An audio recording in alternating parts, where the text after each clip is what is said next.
Hey guys, it's Celine, and I am about to have my second cup of coffee in order for us to have a Tumo update. Okay, so you're forewarned right from the off here.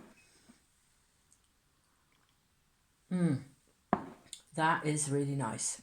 Hot and quite strong black coffee with some honey in. That's all there's to that.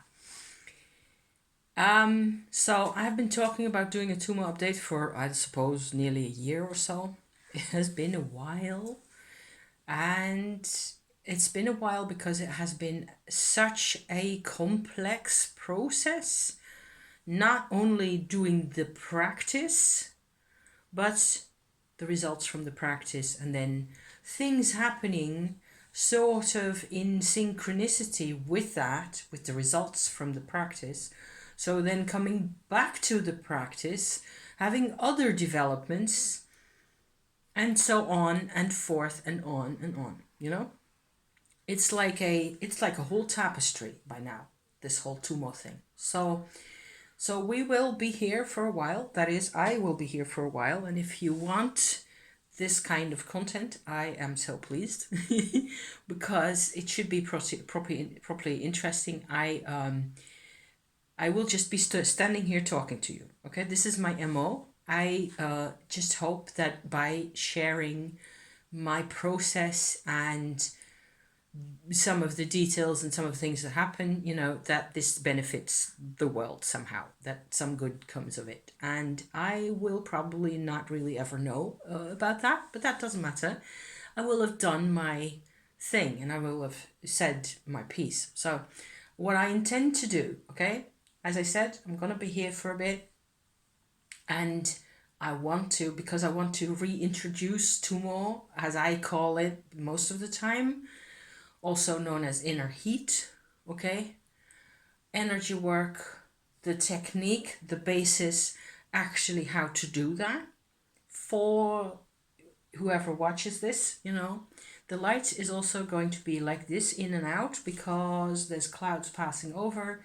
Sometimes it's really cloudy and then it's this light like this, and there will be sunshine later in the afternoon again because it has been in and out. So I don't really know how to fix that, or you're not really here to look, hope, at me personally necessarily.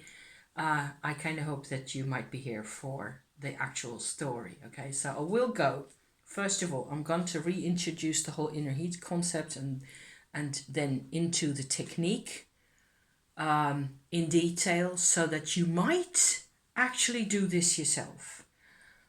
This is tricky, okay? This is content that has been deemed too dangerous. And up until quite recently, I thought it was going to be too dangerous. I still think it's kind of dangerous to do it, okay? Let me put on the headlight over there. Maybe that helps a bit, because now you really don't see me. Okay, now you do see me. That's a bit better. It looks ugly as hell. I don't know. I can't really change that. So at the minute. So then introduction, what it is, then the process as I use it, which is also not to say that there aren't other ways to practice this, okay? As it ties in, hopefully I want to also tie into things like so-called witchcraft. There's a couple of bits and pieces that are really important. I'm just hoping I can keep track of that also.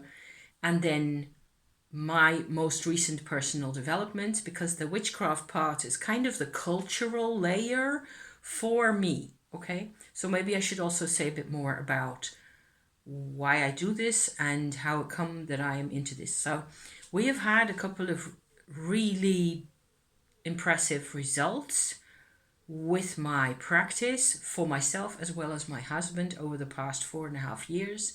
Things have completely changed for us. My life has opened up way incredibly, like 360 open kind of thing. Whereas before starting this in January of 2020, heck yes, I had more or less the same capacity for processing personal troubles, personal trauma, same as everybody else. That is what has changed most of all. My capacity, my, horsepower inside me, inside my personality, but also physically and in all sorts of ways, for processing things that had never gotten processed. So if this appeals to you, stick around, okay? So I don't even know when I encountered the concept of Tumo first of all. It is like, to me, it feels like if I look back quite a bit in my life, there have always been elements, little bits and pieces linking me to either India or Tibet, giving me a sense of belonging, giving me a sense of connection that I wouldn't be able to. I wasn't really all that much into chakras as I grew up. I wasn't even into any of the witchy content that I talk about sometimes on my channel, astrology or tarot or any of those things. I had a tarot deck when I was 17 and I ended up throwing it away because I just couldn't work with it. If you want to know, it was the Hermetic Golden Dawn tarot, the black and white thing, and I still think it's horrible. That's my personal taste, okay? In parentheses. My mum was certainly into meditation a lot, but she had less than zero clues, if possible, about the real forces at work here. And so she always wanted me to participate in her meditation practice that she had developed at some point in the life that we spent together. She passed away when I was 28, so that's 30 years ago by now, nearly. And she had, that's one of the things. She pushed me to meditate, so to speak, but she didn't really, it was not a positive experience most of the time. It was also something I couldn't really engage in because she never really asked what it was that I was looking for or whether there was anything, that we could do together. It was always enforced in a way. And this happened once, maybe 2 or 3 times, I don't know, mostly when I'd upset her. She tried to drag me into her world with that. So it was not really, it's funny because it's like it was there and it wasn't. It was the ideas, some of the ideas were there, none of which has to do with real Kundalini work, real Shakti, or with Tibet for that matter. And so I still think there's an element of it pushing me into a certain direction, at least making me aware of some of the concepts. Yes, to that extent. My relationship with my mother was, iffy at best. There were a couple of really good points as well between us, good connections, and a lot of hidden problems, hidden trauma that she couldn't talk about. So I couldn't either. So talking about things is something I really inherited from my dad's side of affairs, and he was gone from my life by the time I was 6. My parents divorced. Okay, so there's that. Funnily enough, he's also been doing some Kundalini work, I think, a lot later in life. I don't know anything about that. I just heard him mention that once when I was having a couple of conversations with him. So that's my personal background. I grew up in a very chaotic and fragmented sort of set of circumstances, not only with a divorce, but also with a lot of traveling, a lot of moving house, 1 year here, 1 year there, on and on.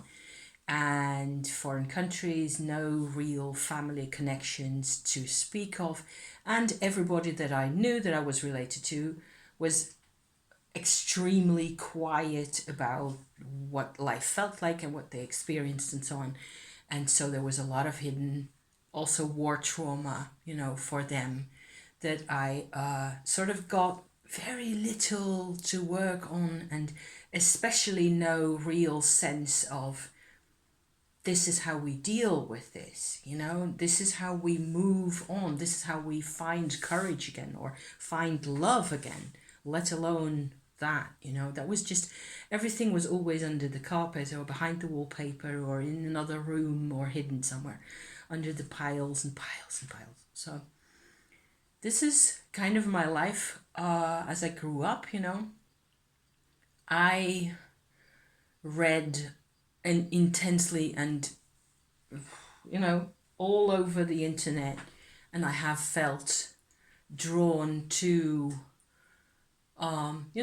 literature and art from Tibet or Nepal, the Himalayas, basically. And to some extent, not to the extent that I would go work in that area so much, because of all the other, things that I was dragging along in my life. So I can't really say when or how or why I encountered the concept of inner heat. At first, I suppose I really forgot where I found it first. The thing is that when I found it in the context of a book that I have also since acquired, Glenn Mullin's 5 Yogas of Naropa.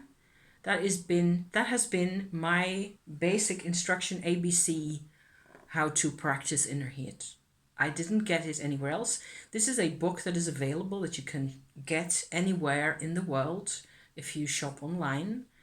You just type in the 5 Yogas of Naropa and it'll give you this. And there is like a yay big little paragraph in there somewhere, less than half a page, okay, that tells you what to do to generate your own inner heat. And so this is where we move from the historical background things to the actual practice, okay? And before I bore you to complete tears with all my background story and so on, we can go back to that if we have to. It's just that that's not what I'm here for today, okay? So there's a couple of basic concepts where I keep calling this Tumo because I think that's what it is, and this technique that I am using has been used in the Himalayas since time immemorial, okay, to preserve body heat, to augment body heat, to survive most of the time. So a lot of the sort of concepts and especially art in the Himalayas that I personally think shows stages of the Tumo practice very clearly, which I don't think anybody has ever really, connected those dots explicitly that much. This art is also way older than Buddhism, it goes back to Bön and before, shamanism and so on. There's a couple of authors who write about this stuff, and sometimes you encounter Tumo in there. And one of them is Alexandra David Neil, a French lady who explored that part of the world around the early 20th century, I think it was, and wrote about it and published a couple of books, really worth reading. There's even some Tumo in there, So I keep calling it Tumo, and it is I think it is better, easier to understand to call it inner heat, really, because that is not a foreign word, and it's not a word that you don't know what it means. Inner heat means inner heat, period. That's all it is, really. In the beginning, okay, it is inner heat. And afterwards, it becomes other and more parts of itself, okay? So here's how to do it. And also then why this works, okay? As it is given in the 5 Yogas of Naropa, you have to feel, you have to relax. So you have to be calm enough, centered enough, undisturbed for a period of time. The night is a good time to do this, where it may also, be too activating for you, so you go spook around in the house and you don't sleep. I don't believe that is always a good idea, so you have to, make sure what works for you. Most of my Tumo practice gets done in the nighttime and or in the morning when I am very relaxed, because the relaxation is absolute key. So as you practice, you will find that the practice itself contributes to the relaxation. One reason why I am doing this myself now, and will continue to do this as long as I breathe, is I'm in menopause now, and my bones and my body, my belly, my female organs need me to do this. It makes a whole big difference to practice the Tumo, to practice inner heat, and then find, your health, your metabolism improving, and so on and so forth. It doesn't cost anything except to pay attention to what I'm saying here, okay? So if you can make this your own, great. There's ways to go about this. The basic way that we need to remember, okay, is that, and that's the interesting bit, where the Himalayas are sitting in the middle between India, where they're familiar with Kundalini and Shakti on the one hand, and China, where they're familiar with meridians and Qi and Dantians on the other. Okay, in between those is the Himalayas, and that is where these two ways of thinking actually meet in the inner heat practice. Okay, so what happens is you have to relax, you have to become aware of what I call your Shakti energy, your life force. It comes into your body through your root chakra, so through your perineum, the bottom, the underneath bit of your bottom, okay, where you are sitting in the middle under your tailbone. Think of your tailbone. That is a good access point, actually. And so a lot of people recently, over the past decade or two, have been publicizing on the internet about having problems with Kundalini. It's one other reason that pushes me to make these kinds of videos, to bring out, what I've gained from doing this practice, so that anybody who runs into this video or hears about it, for some reason,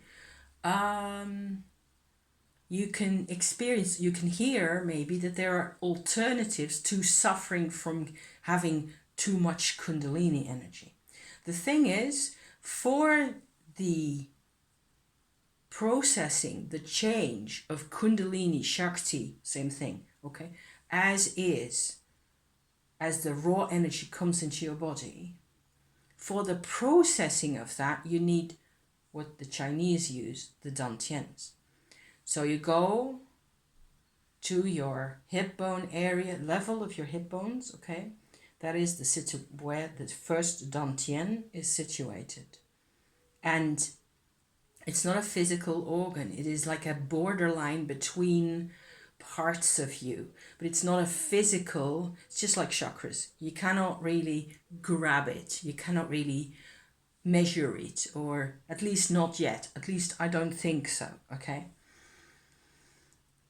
So you have to be relaxed enough so that my favorite technique for feeling the Shakti energy is to imagine, very simply, that you're sitting on a hot stone.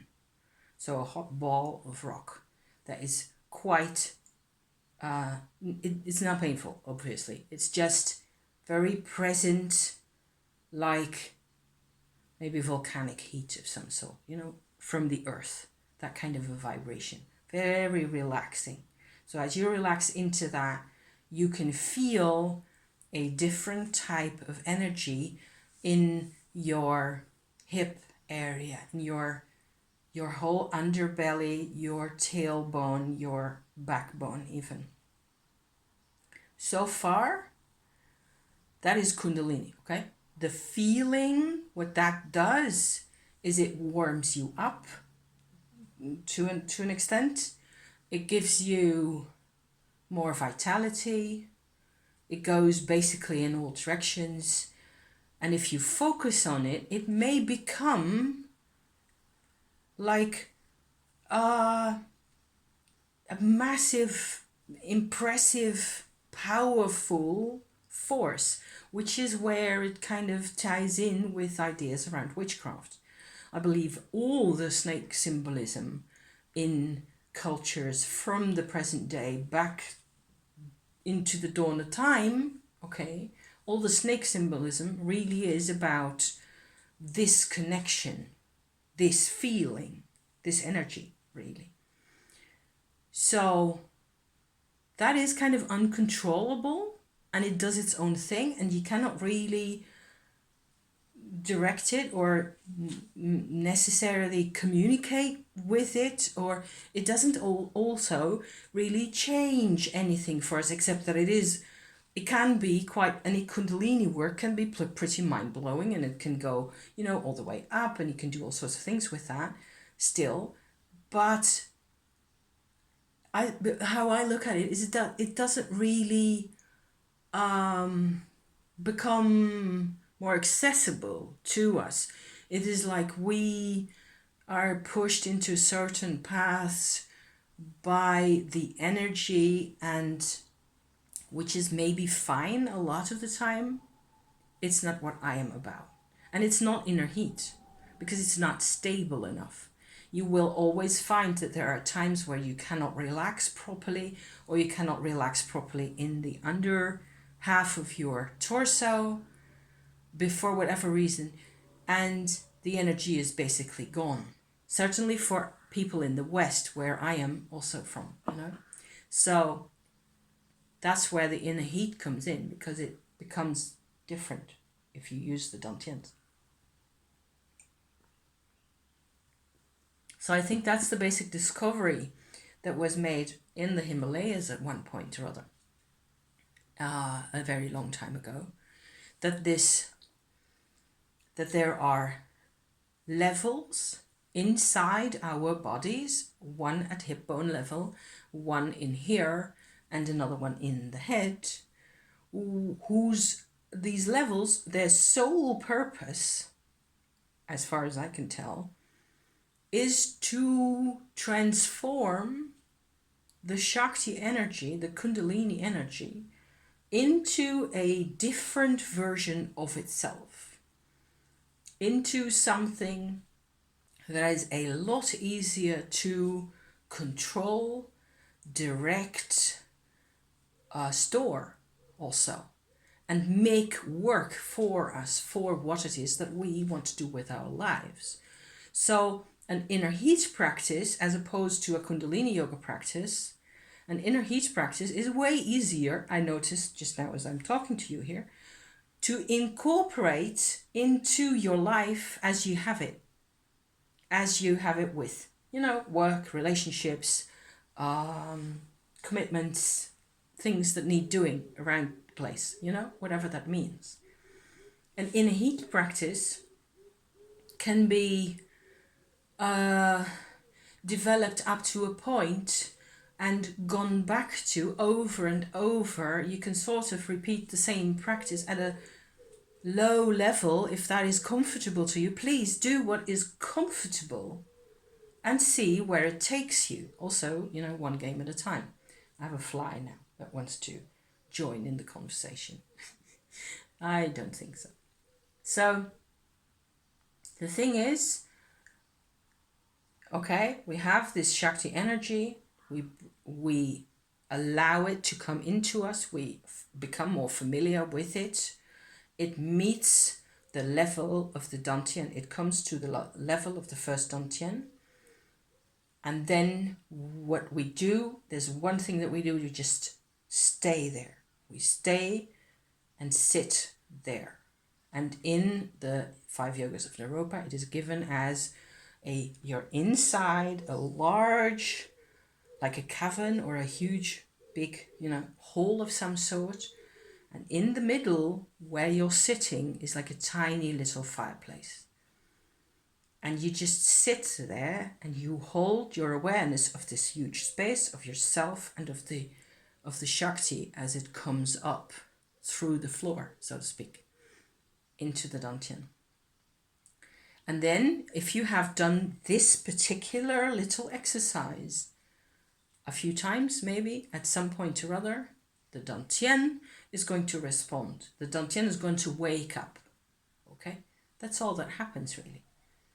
Then the Dantian wakes up, takes the Shakti into itself and turns it into something that is closer to where before the Kundalini can resemble white hot lava or even lightning or any kind of very forceful and wild kind of energy.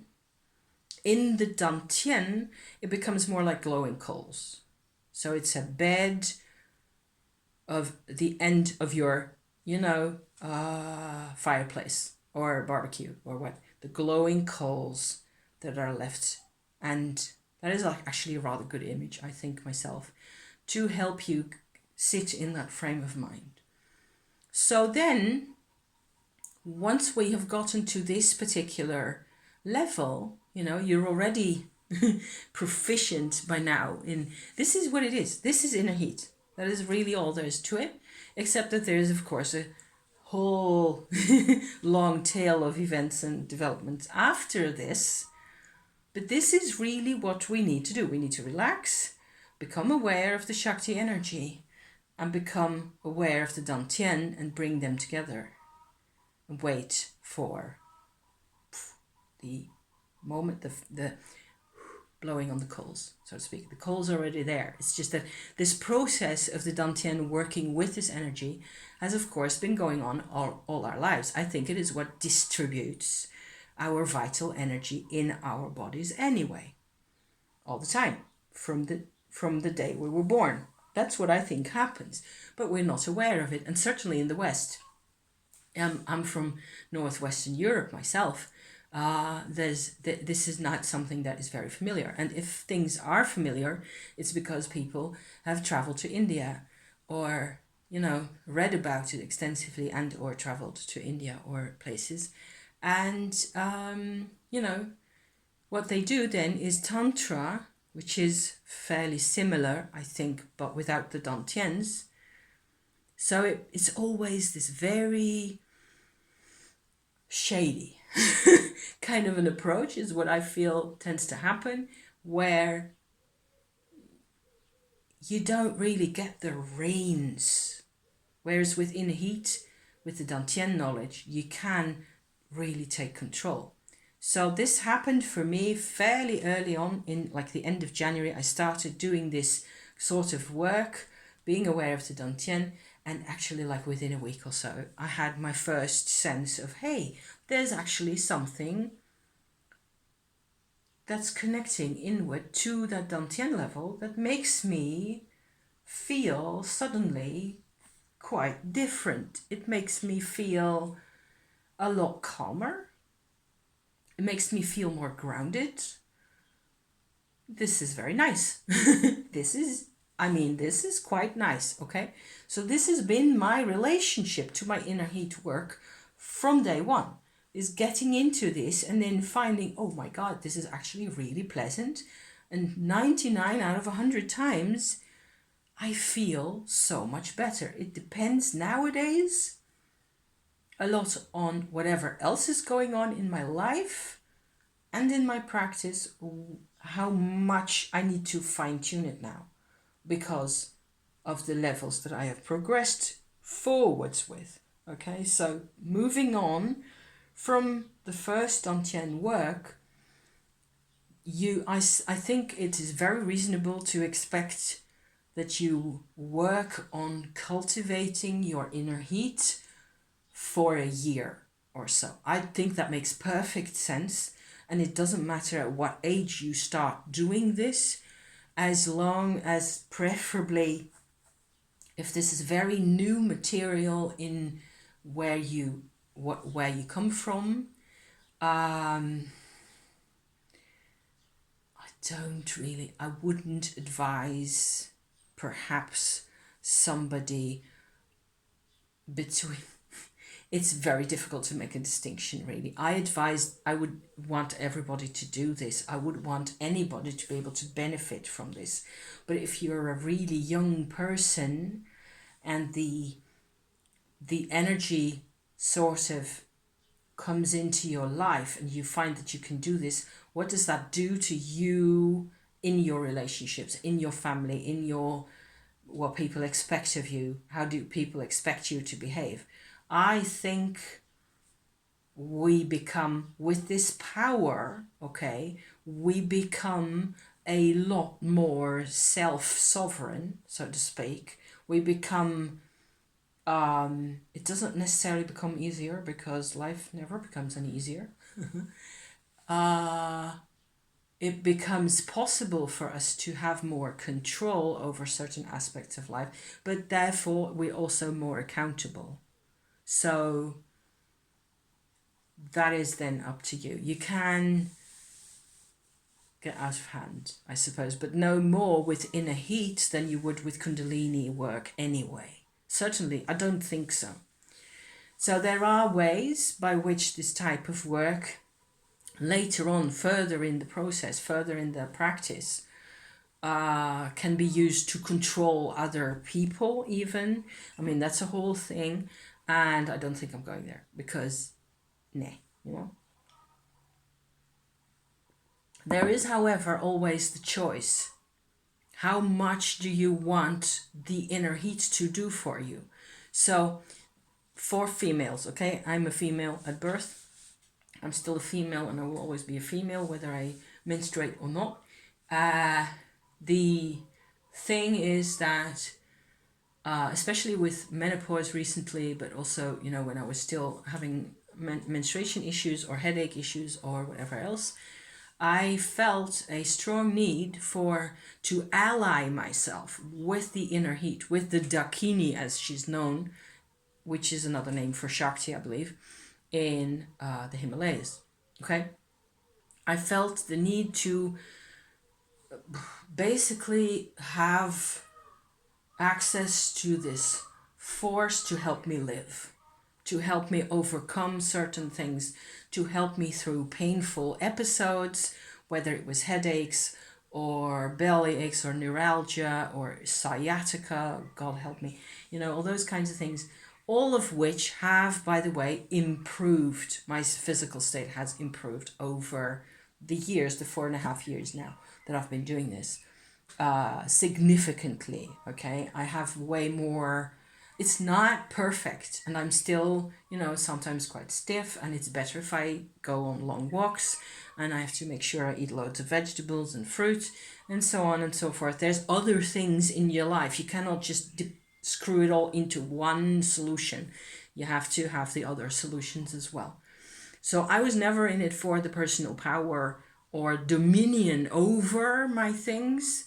I'm just fascinated by this whole practice and what it does for me, and I'm more and more super grateful as how it ties in with other aspects, with emotional, you know, problems, and finds me strength and finds me courage in ways that I would never have believed possible. So back to the actual practice here. As you work on having the inner heat in here, there is a next stage to bring it into your heart. So this has been my big deal, I think, over the whole of the Tumo is basically a big deal for me.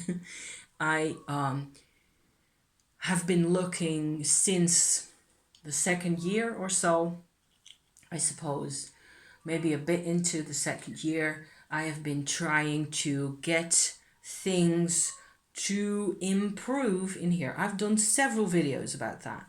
So there have been all sorts of studies and all sorts of things I've studied and read about and tried to investigate I'm reminded now of a video I did a year and a bit, maybe 2 years ago, about the assemblage point, which is a whole thing, you know, where there's like, it's like a little chakra, I suppose, which according to some sits behind your back, outside your body a lot of the time, especially with people who have trauma. There's a lot of different types of analyses and approaches on the internet that you can find, and they all seem pretty much interchangeable, you know, as to they all could, it can always supply you with something, it can always bring you some detail.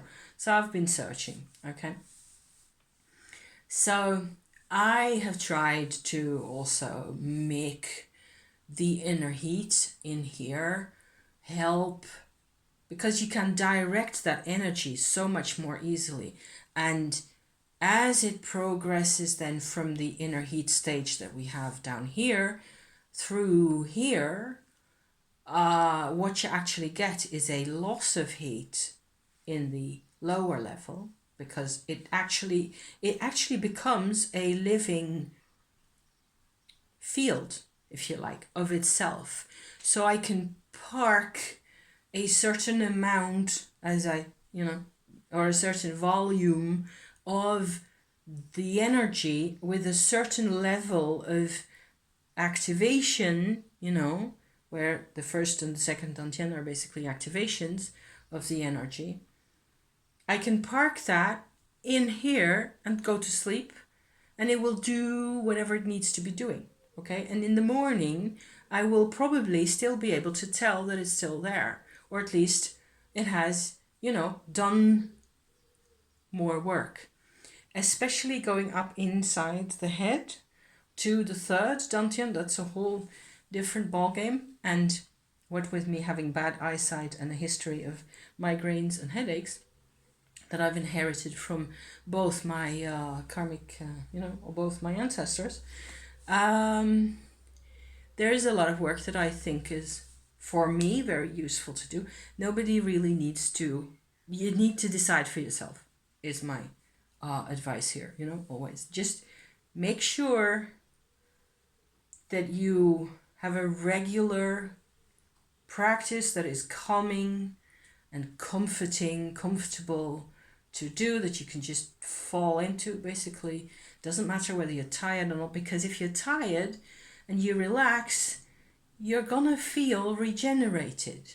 So one risk then is, of course, that you get back up again and go do a million things again when in fact you're exhausted. That is one very real danger. I have been guilty of this for the past couple of years, yeah. Then just feeling encouraged, feeling, you know, I am okay again. I am, you know, I'm fine. I am going to do this big job now. Not so hot anymore. I tend to drink hot water with my coffee as well. So, in terms of practice, it is very personal how much you really do. I think you can do inner heat in the belly just fine. And that as you proceed through the years, you will sort of be able to gently have some of that inner heat in the belly percolate upwards into your heart. And that may also be quite comforting. It may give your heart strength, which is what you want. That is, I think, what it should always be doing. It should give you strength, energy to do some job or other at first, but also longer term, better, you know, better quality mechanisms, you know, in there. Metabolism, better, improved vitality, improved processing, all of it. Improving your biological, physiological state of affairs. There's a state of it, a state of the inner heat that is an energy supply still, always, you know, also in here.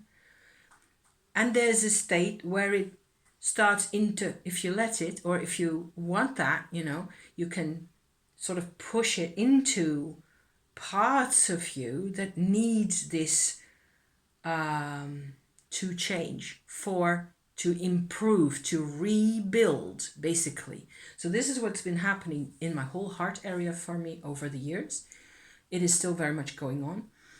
And recently, so I did a video a couple of weeks ago where I pointed out an article that I also linked down there that has to do with transgenerational trauma and how it translates into attachment problems, how exactly it translates into me copying the lack of attachment that my mother had with her parents and them before that, as a thing that's being carried forward through time over and over. And I noticed that as I was doing my inner heat practice in here, I have had this one problem, and I think that this one, I tend to forget problems as soon as they, sort of fade out of my life. That's what happens for me. I tend to just forget it was there in the first place. But this is what was really my most fundamental, probably the most fundamental pull that I've had towards this whole practice, is that I have had the most fundamental kinds of levels of feeling absent from your own life due to trauma. Okay? So this is where it ties in with the previous bit about disconnected, feeling completely disconnected from my own life. Like my whole life is such a pile of junk. There are so many bits and pieces and people with cross purposes, and it's just a huge noodle, and most of it is dead, and there's no juice, there's no joy, there's no me. There was never really a me in my life, if that makes any sense. So this was my fundamental need. My desire over the past years has been growing, that as I was doing my practice, I felt much more alive, but I was still missing like the things for me, the me to come together. And so as I was contemplating the information I gained from Jill Solberg's article on transgenerational trauma and the attachment to the empty person, as I was sort of having that sit in me more and more, and as I was doing my inner heat, they met in here, in my Thymus area. Thymus, okay? This is I found other articles by now. It turns out that there's lots more people researching this as how it identifies things in it's your immune system. It's one of the main directors, if you like, of your immune system. So physiological immune, having to deal with attacks from the outside. Turns out it also, the thymus, or the thymus chakra, the higher heart chakra, if you want to call it that. I don't care what we call it, as long as we're talking about the same thing, is where there is as you manage to get inner heat into here. And there's the whole thing, because that's a different path and a separate path that I will be talking about. This becomes alive, and it wasn't. For me, it was stone. It felt literally like a block of stone here. So I had some immunological issues during the course of time, mainly, inflamed nodes, and headaches are very linked to the lymphatic system, to my tonsils, emotion, and so on. So a lot of this whole thing I already knew. I never really tied it in with the thymus that much. And so it's good to read things that are sort of validating my parts of my process. What I never expected was that I was going to get a lot more self-awareness come out from here. So it is like I finally, where I started off in 2015 with a soul retrieval experience, which was already a big deal back then, about which I've also done videos, and there's a whole past lives and all the rest of that, I couldn't really, it's like myself is a field, again, a vibration that consists of a number of different, very different, distinct layers as it pertains to the spirit and the origin in the cosmos that you may have, that we believe we have, some of us. The things that have to do with the body and the history of the body, there's more, okay? But in order for me to feel like myself, I needed to really become aware of, and it was so painful, this inner heat thing in here. I think I was, for a week or so, I was in such, this needed to activate, okay? I call that activating in with the inner heat energy coming to it in a level and on a sort of a frequency, if you like, that will actually do the activation. Because before that, this is the past 3 weeks that I'm talking about, okay? So before that, the other 4.5 years or nearly, I have been having the Shakti, the Tumo, and the inner heat, pass by without going in. That is the difference in activation. That is really important if you go to levels 2, 3, and 17 and 77 of this practice. If you want to do the real healing work, if you want to if you feel like I am always depersonalized in my own life, I am always dissociated, this is a path that actually works. And I wish you good luck and courage. I find that I have to reinvent my own courage. It's there, but I have to make the choices still. The Shakti, the inner heat does not make my choices for me at all. I still have to do the whole thing. I have to decide whether when there's things that I don't want or things that I don't like, which is easier to decide what you don't want. That is the perfect victim. The perfect victim is a person who doesn't know what they want. Not at all. And that was me. I was flexible. Oh yeah, it was so beautiful how flexible I could be. I was always okay with everything. It was a bad idea because in the end, you sell out.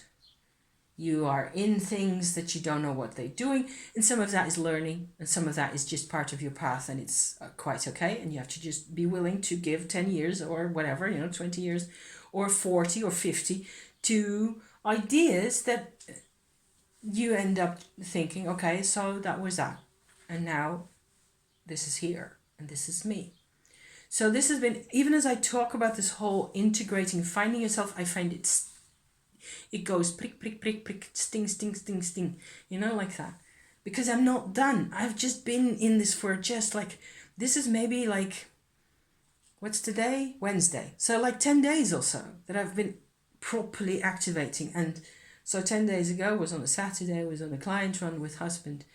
And I just, there was something silly, something that was, I got mad about, and I was just crying. I have never cried this much, or this loud, or this, proper bawling. The tears were just coming. And my poor husband, he was driving.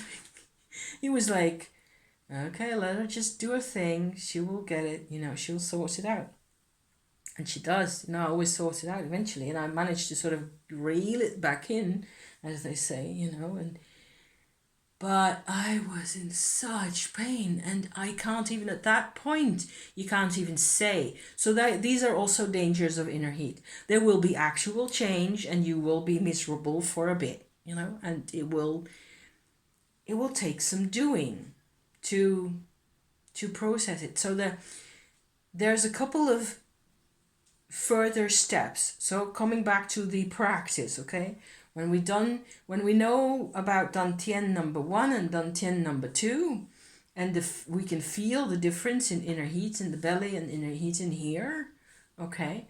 There is a path, I call those paths because pathways, where you can combine.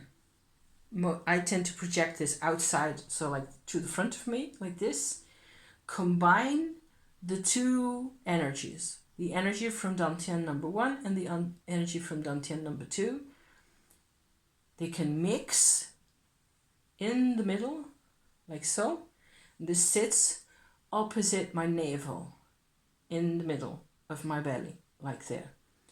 This creates a thing, a ball of fire, if you like, that has both the primary vitality enhancing qualities of the inner heat in the belly and the heart informed, if you like, qualities of this level. So it's very powerful and it's very different. It feels and looks, if you like, if you see that kind of thing, very different from either one of the base stages. So these come together, and then what I do is I sort of put these balls of fire into my belly button all the way to the back. So imagine, it is basically imagination, but it's easy to project like a channel going from your belly button to your backbone. And then I end up having 5 balls of fire, sitting. The first one goes in all the way to the spine, next one on top of that, the one on the middle channel level, which is a whole another thing, there's a middle channel as well, which I do not recommend to use because it's the speedway and it goes and you have no control. So not there. We're not in the channel, okay? We're in, so this activates this belly button, this navel approach of this combined field. It energizes, it gives it a very specific kind of an activation, if you like. That also, I believe, the whole navel area, the belly button area, it has sort of a lot of code in it, as it were, for who your body can be. So who you in your body can, how you can function. So the first couple of times, even that, it may be a bit iffy or even painful. Take it easy, do a little bit. If what you're doing is real, you can feel it. That is always my none of this is visualization. You can use visualization to help, to help the thing go where it's supposed to go. That is actually 54 minutes. I don't think I'm going to get to the witchcrafty parts as yet. Then I think they're the least interesting. That is just, for me, the,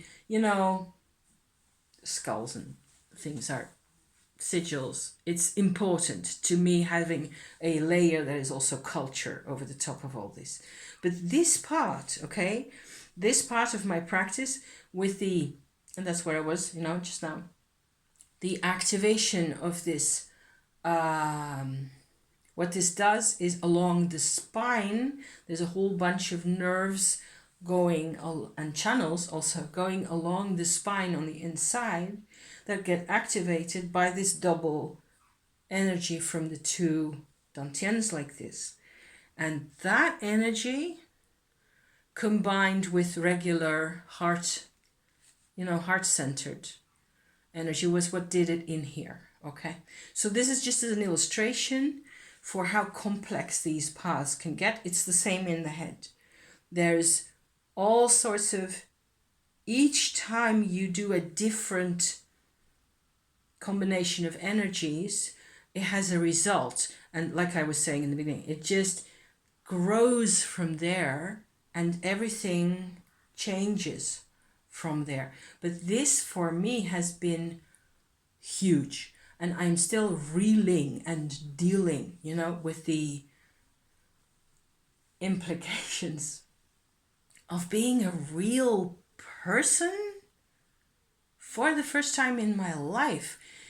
It's a whole thing by itself, and it's a whole different video, seeing as I'm, gotten started on this.